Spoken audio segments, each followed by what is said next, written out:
नमस्कार, India daily live देख रहे हैं आप और आपके साथ मैं हूं भारती आजाद। चलिए खबरों का रुख करेंगे। सूरत के कडोदरा चलथान नगर में स्थानीय स्वराज के चुनाव को लेकर सियासी पारा लगातार चढ़ता जा रहा है।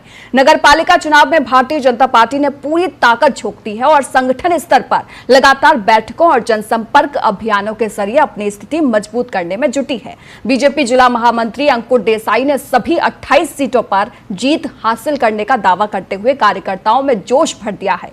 वहीं चलथान गांव के कडोदरा नगर पालिका में शामिल होने के बाद ये पहला चुनाव होने से राजनीतिक मुकाबला और भी दिलचस्प हो गया है।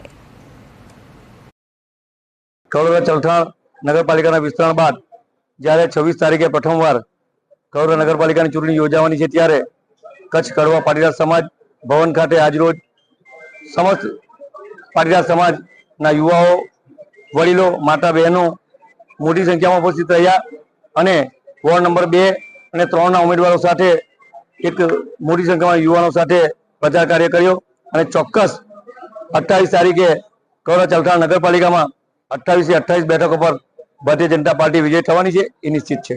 23 તારીખ ભારત દેશમાં પૂર્વમાં ઉદય થઈ ચૂક્યો છે, કમળ ખીલવા લાગી ગયું છે, એના અણસારો આપણને બધાને મળી રહ્યા છે।